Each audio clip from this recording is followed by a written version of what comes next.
बिहार विधानसभा चुनाव 2020 से ठीक पहले लगभग इसी वक्त चिराग पासवान खूब चर्चा में थे। वैसे ठीक इसी वक्त पिछले साल जब केंद्र की नरेंद्र मोदी सरकार की शपथ ग्रहण होने वाली थी तो चिराग पासवान चर्चा में आ गए।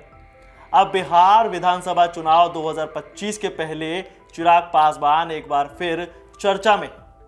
2020 में उन्होंने राष्ट्रीय जनतांत्रिक गठबंधन के मुख्यमंत्री नीतीश कुमार को हराने की तैयारी की वजह से चर्चा बटोरी थी।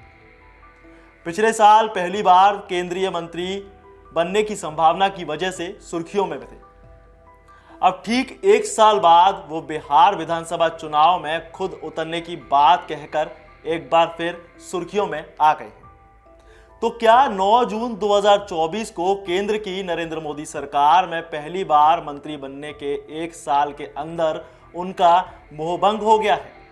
क्या वो बिहार के लिए केंद्र की कुर्सी छोड़ेंगे? आखिर चिराग पासवान ने बिहार के रण में खुद उतरने का फैसला क्यों लिया? ये सवाल है जो जनता के मन में उछल रहे हैं। तो चलिए आज बात करते हैं चिराग पासवान के इस निर्णय के पीछे की वजह के बारे में।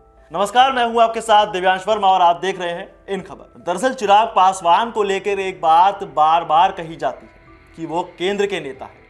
अब वो खुद केंद्र की राजनीति से बिहार की सियासत में शिफ्ट होना चाहते हैं। बिहार में अपनी पार्टी के भविष्य को देखते हुए चिराग पासवान अब जमीन पर उतरने और खुद को एक बड़ा नेता साबित करने की रणनीति पर काम कर रहे हैं।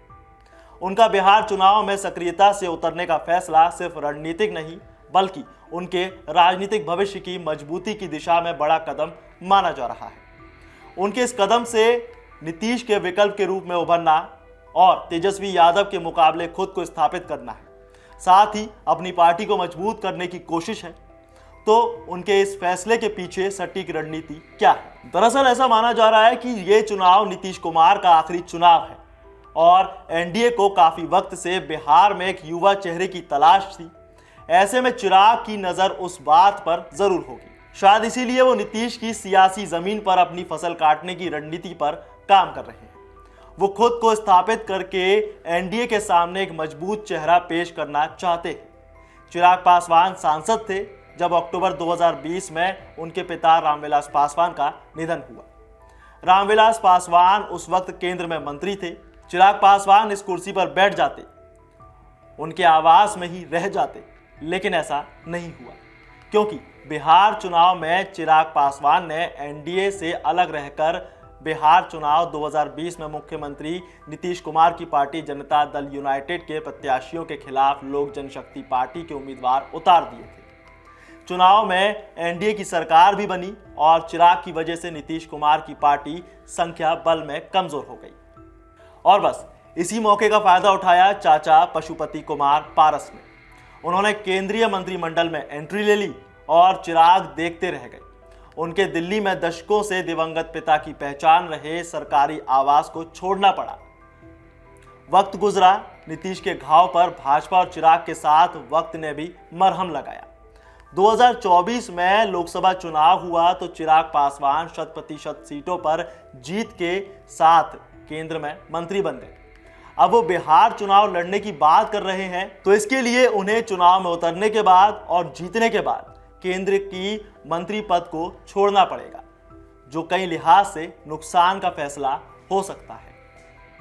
अब यह भी सच है कि रामविलास पासवान के निधन के बाद एलजेपी कमजोर हुई है।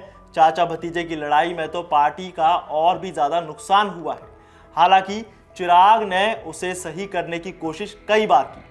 चिराग पासवान की लोजपा ने 2024 के लोकसभा चुनाव में 5 सीटें जीतकर 100% स्ट्राइक रेट हासिल किया। अब वो विधानसभा चुनाव में इस प्रदर्शन को दोहराकर पार्टी को बूथ लेवल तक मजबूत करने की कोशिश कर रहे हैं। उनकी रणनीति दलित वोटों, खासकर पासवान समुदाय को एकजुट करने की है, जिसमें उनके चाचा सेंध लगाने का काम कर रहे हैं।